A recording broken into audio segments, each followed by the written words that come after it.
Hello there you guys, welcome to one of my videos. Manchester United are one of the favourites to sign Ousmane Dembele from Barcelona. He says we are ahead of Liverpool in the race. Barcelona will accept around 43.3 million for Dembele. Now last year we wanted to get him on loan with the option to buy, but our wishes didn't materialise. Fabrizio Romano, who's a very reliable Italian journalist and close to Man United, he said earlier on this season that Ousmane Dembele is set to hold talks with Barcelona regarding a new contract. Now, it said quite a few weeks ago that we'd been dealt a blow in our chase for Ousmane Dembele because it said that he's likely to stay at Barcelona, and Ronald Koeman said he wanted him to stay at Barcelona, and Barcelona are willing to offer him a new 3-year contract. But it does say that we have been monitoring his displays this season. He has been at Barcelona now quite a few years.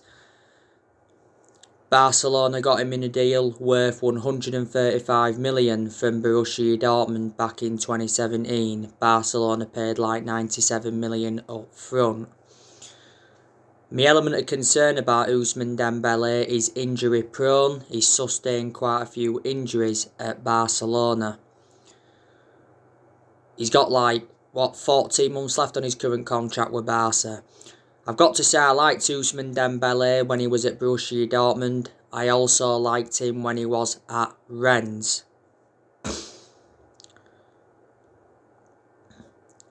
So that's the latest news on him. Now, Donny van de Beek is set to start against Burnley today on his birthday. And I've said that Donny van de Beek should get a lot more starts at Manchester United because most of Donny van de Beek's appearances have come from the bench. He's only started 2 games in the league this season. He was out with injury not so long ago and he was out for quite a while. He is a good player, is Donny van de Beek. We got him in a deal worth 40 million from Ajax last summer. He's versatile as well, he can play in 3 different roles. Ronald de Boer has backed Donny van de Beek to become a success at Manchester United, and he said earlier on this season that Van de Beek still feels loved at the club despite his lack of game time. Now, earlier on this season, Solskjaer did make an admission saying that Van de Beek is unhappy at the club because of his lack of game time, but he promised him more opportunities at Manchester United. Now, earlier on this season, it said that Van de Beek wanted to hold showdown talks with Ed Woodward over his future because he said he wanted to quit Man United after 1 season. ESPN said back in January that we rejected several loan offers for Van de Beek because we was reluctant to let him go. So by the way, happy birthday to Donny van de Beek. Yeah, I'm expecting Manchester United to beat Burnley today. If we do beat Burnley today, that'll be 5 wins in a row. We're coming into this game on the back of a 2-0 win against Granada in the Europa League quarter-final second leg. It was 4-0 on aggregate because we beat Granada 2-0 in the first leg. Pretty good performance by Manchester United. We are now into the Europa League semi-finals. That is 5 semi-finals now under Solskjaer. Solskjaer has said that we are aiming to finish the season with a trophy because that would make it a great season. Solskjaer knows how imperative it is to get his first trophy on the board as Man United manager. We haven't won a trophy since 2017. The Europa League is our only chance of any silverware this season, but Solskjaer will not be sacked even if we fail to win the Europa League, so I can assure he'll be Man United manager in the summer transfer window, and he'll be Man United manager next season. We do play Roma in the semi-finals of the Europa League. That's going to be a tough game. Solskjaer recently spoke about Man United facing Roma in the semi-finals, and he did say that Edin Dzeko will pose the biggest threat to Man United, when we do play them, and Henrik Mkhitaryan and Chris Smalling will be reuniting with Man United, but there again I think Chris Smalling has been out with injury for Roma.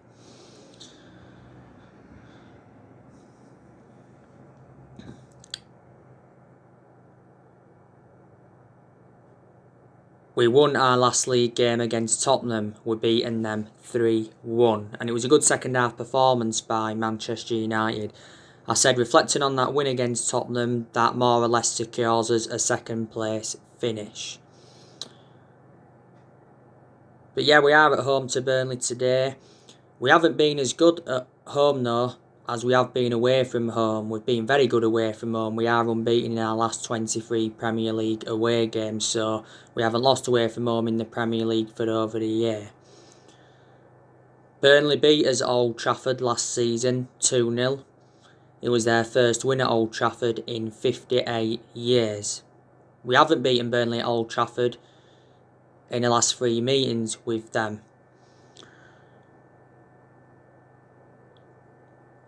We did beat Burnley at Turf Moor earlier on this season 1-0. It was a goal from Pogba, and we're beating them at Turf Moor last season 2-0. Burnley are like 16 visit in the Premier League, so they are near the relegation zone. Their current manager is Sean Dyche. Sean Dyche has been a very long-serving manager at Burnley. He's been Burnley manager since 2012, so he's been there now almost a decade. Before he was at Burnley, he was at Watford. Burnley have got some good players that could cause us some problems today. Obviously, they've got that Chris Wood. He's one of their key players. He'll be in contention to start. Burnley got him from Leeds. They've also got Vidra. He's good. I think he'll be in contention to start. They've got Ashley Barnes. Ashley Barnes has actually been out with injury. They've got Jay Rodriguez. He's also one of their key players. Ashley Westwood is one of their key players. Ben Mee's quite good. They've got Lawton. They've got Tarkowski, who's good.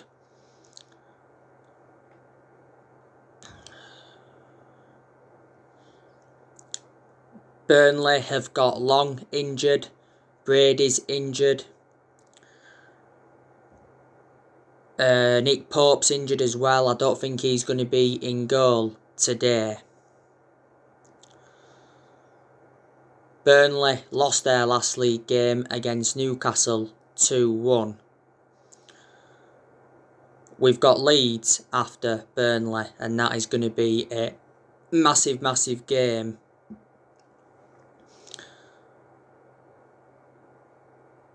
I recently gave you my reaction to Ole Gunnar Solskjaer's press conference ahead of this game. Solskjaer spoke about Eric Bailly. He said that he's relaxed over Eric Bailly's future, and he confirmed that we are in contract talks with Eric Bailly.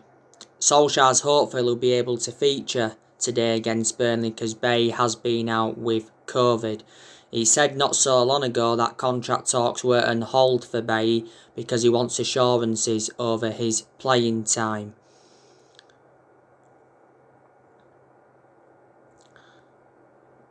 Earlier on this season, Bailly apologised to Ole Gunnar Solskjaer and his Man United teammates for his disrespectful behaviour, because it did say that Bailly was furious with Solskjaer because he felt disrespected and not wanted at the club. And Bailly said, didn't he, that we were only offering him a new contract to simply increase his asking price. bet he's got like 14 months left on his current contract. You know, we got him from Villarreal back in 2016. We paid 30 million for him. He's a very, very good centre-half. My only element of concern about him is injury-prone. So in that aspect, he is a liability. Marcus Rashford. I think Ollie's hopeful he'll be available for this game. But Marcus Rashford has actually been out with a foot injury. Rashford did not play any part against Granada recently. Rashford has become injury prone at Manchester United because he's sustained quite a few injuries now. He's a good player though, he's still young, he's got a lot of development in him. He's obviously enjoyed his bad periods as well. I think all we need to do is keep Marcus Rashford out on that left hand side because that's where he's more effective. But before we've played him as a right winger a couple of times and we've played him quite a few times centrally. Rashford has been a United player since the age of 7 and he's been in our senior squad since 2016. Martial's obviously out with injury. He won't play any part all today. Solskjaer confirmed not so long ago that it's very likely that Martial will be out for the rest of the season with this injury. He sustained the injury whilst he was on international duty with France. Phil Jones, he's also still out with injury, but he doesn't get in R11 anyway. Luke Shaw, Harry Maguire and Scott McTominay are going to be back for this game today because they all missed out against Granada recently due to suspension. But Solskjaer today will make quite a few changes from the 2-0 win against Granada.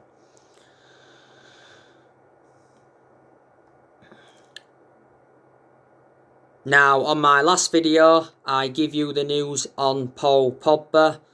According to recent reports, Paul Pogba wants $500,000 per week to sign a new contract.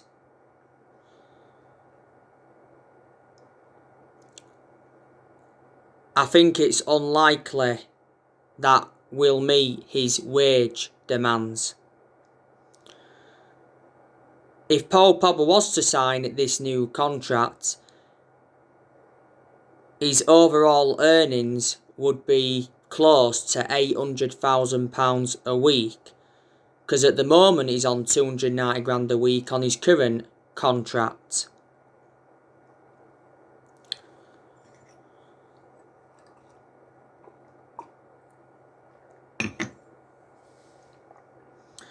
Earlier on this season, don't forget, we triggered that 1-year extension on Paul Pogba's contract, so he's under contract with the club until June 2022. Earlier on this season, Solskjaer said he hopes Paul Pogba stays and signs a new contract. And he said that Paul Pogba's future lies at Old Trafford. And he said our players would be devastated if the club decided to sell Paul Pogba. We have been getting the best out of him in recent months. Don't forget, he was out with a thigh injury for a while. He was out for the first part of this season with an ankle injury, and he was out for the vast majority of last season with an ankle injury, so he's sustained a few injuries now at Man United.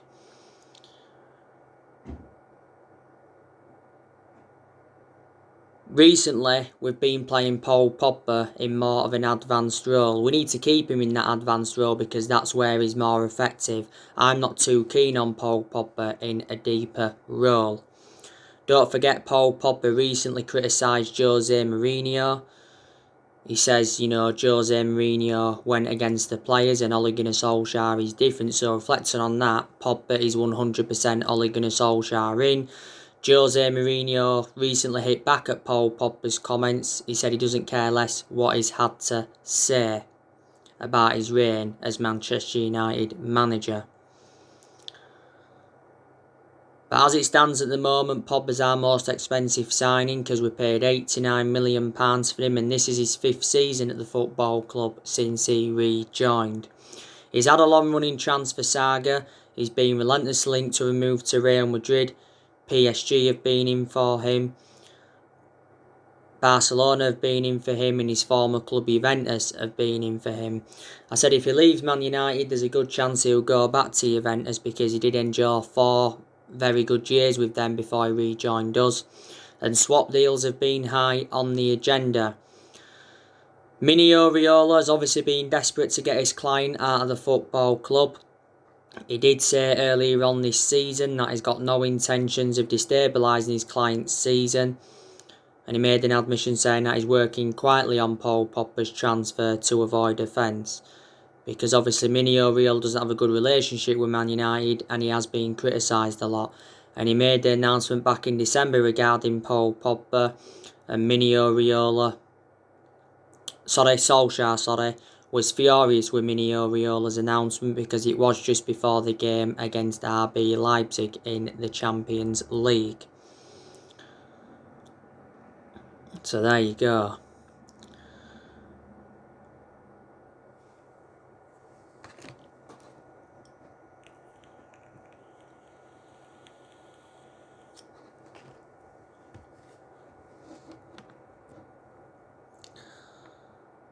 There's a lot of players that Manchester United are looking at. Now, you know the news on Raphael Varane. Manchester United face competition for Raphael Varane because Bill's Christian Falk has recently come out and said that Chelsea have entered the race for Varane, so they're looking to hijack our move. Now, reports from Spain recently said that we have been in advanced talks to sign Raphael Varane. So it said Raphael Varane to Man United is close. Real Madrid's asking price is 60 million. We hope to lower Real Madrid's 60 million asking price. We are preparing a transfer bid apparently, and Raphael Varane is ready to leave Real Madrid. There's no signs of Raphael Varane signing a new contract at Real Madrid. His contract talks with Real Madrid have stalled, and the Spanish transfer expert said earlier on this season that Raphael Varane could be on his way to Man United in the summer. By the way, that's Eduardo Inda. Said earlier on this season that Real Madrid are prepared to sell Raphael Varane on one condition: he must inform Real Madrid on his decision to leave. You know, back in 2018, we was prepared to sanction a £100 million move for Raphael Varane. But I'd certainly take him at Manchester United because he's a world-class centre-half. He'd go very well alongside Maguire in our back line, and he's highly experienced. And I can assure if he comes to the Premier League, Varane, he'll exceed expectations and he'll replicate what he's done at Real Madrid.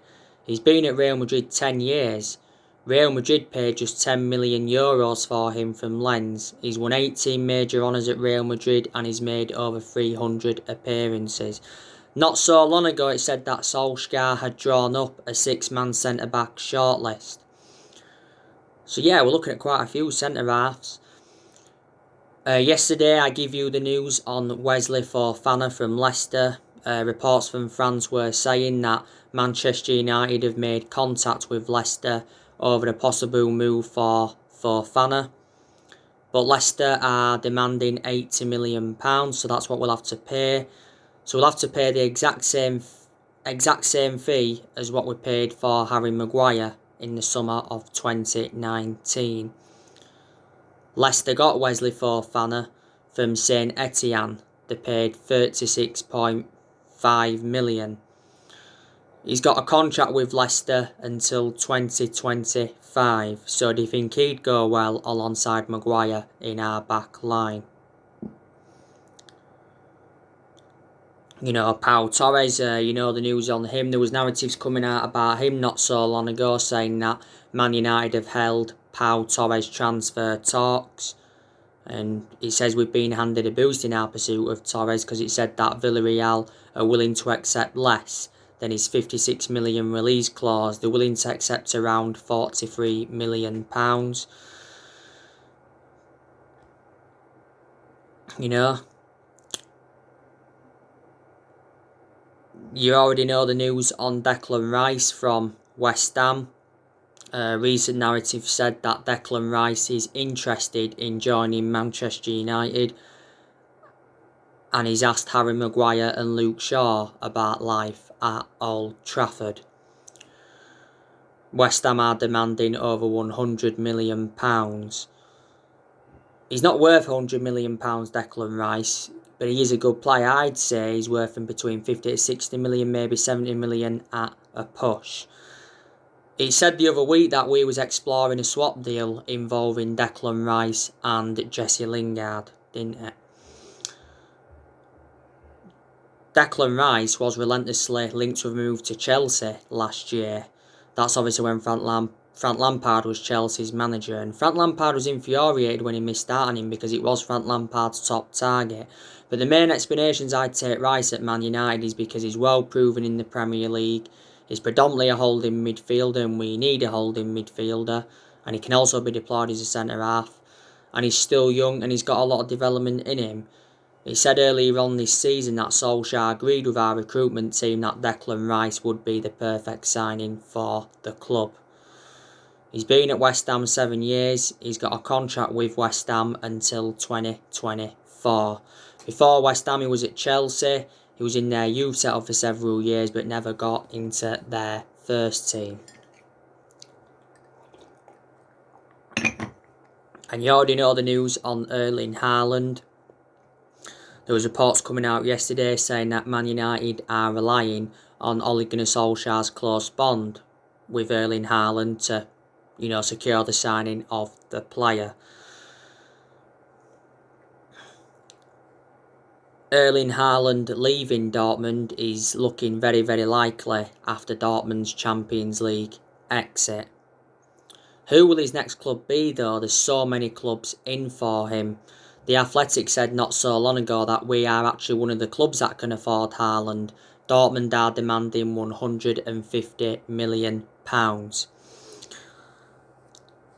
But in the summer transfer window, I'm expecting Man United to make around 3 or 4 signings. Could even make 5 signings. And I've identified the areas where we need to strengthen up. We need a striker, we need a right winger, we need a defensive midfielder, and we also need a centre half. The summer transfer window is huge for Ole Gunnar Solskjaer. I think he's aware of that.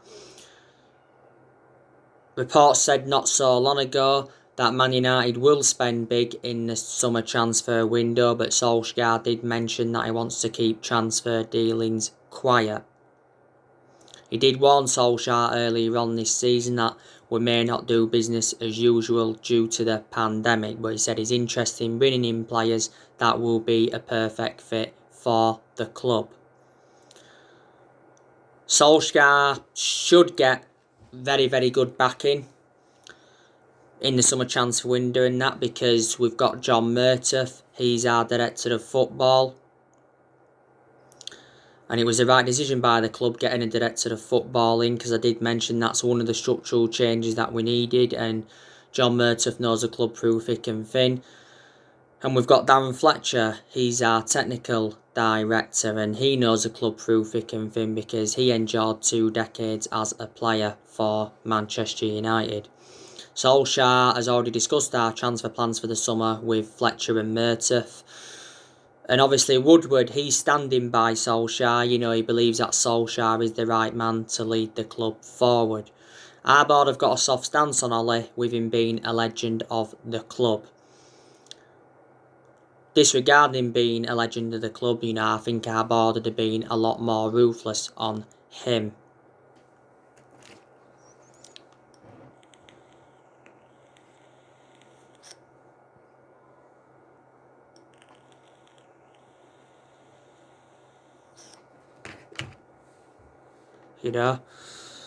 I said that's the main explanation he's still Manchester United manager, is because he is a club legend.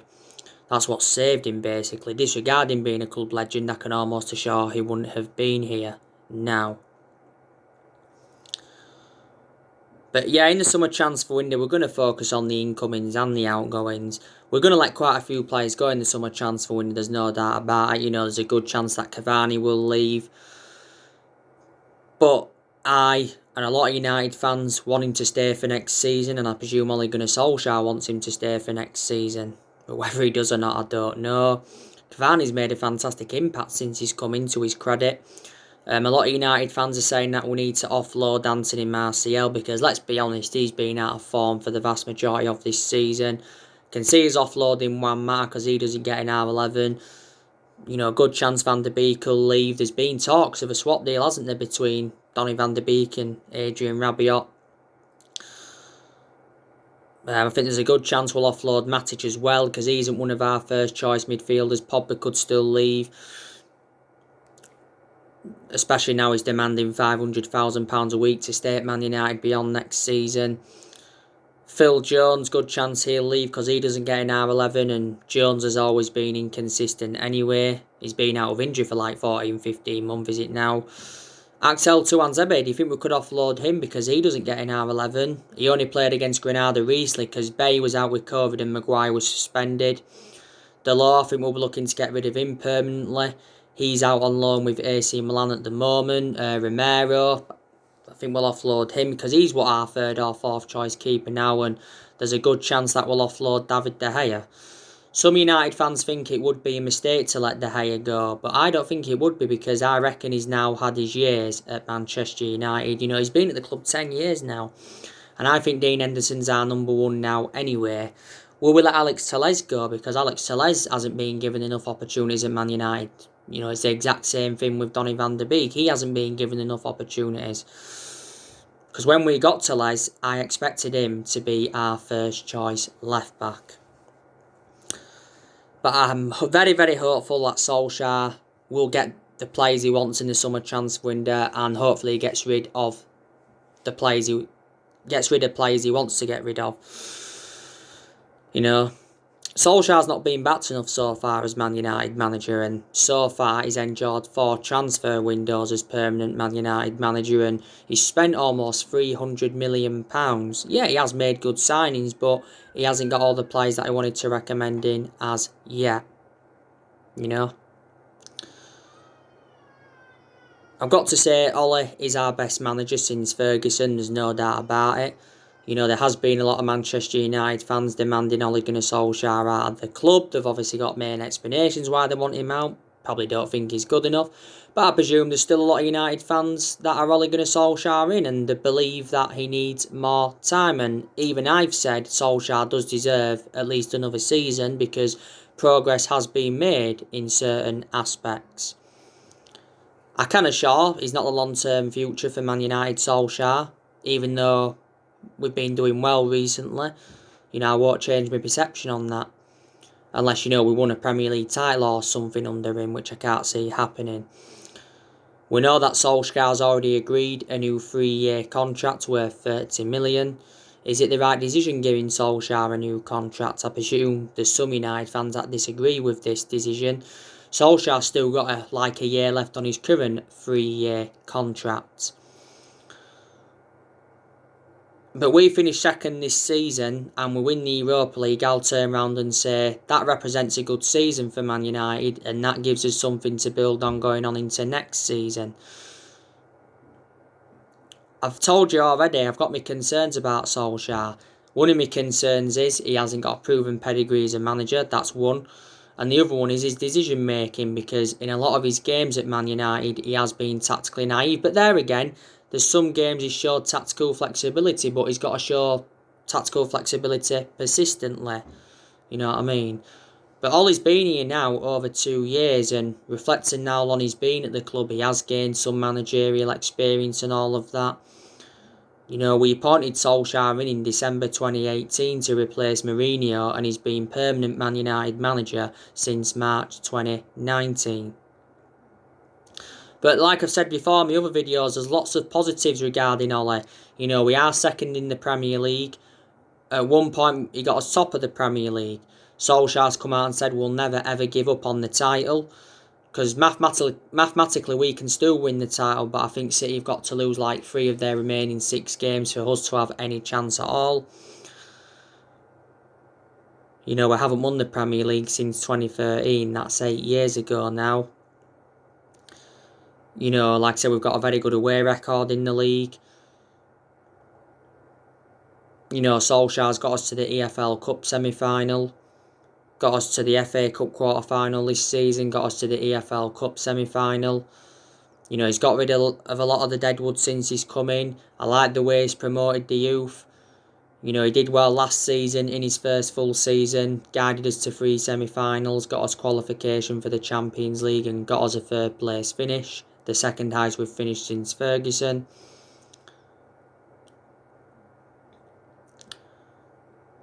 And he's beaten some big name managers, so they are the positives you can take. You know, when Solskjaer got appointed in as Man United manager, he did assure that everybody would get their chances to express themselves, including the young players, and that's exactly what he has done. He's more or less given everybody their opportunities.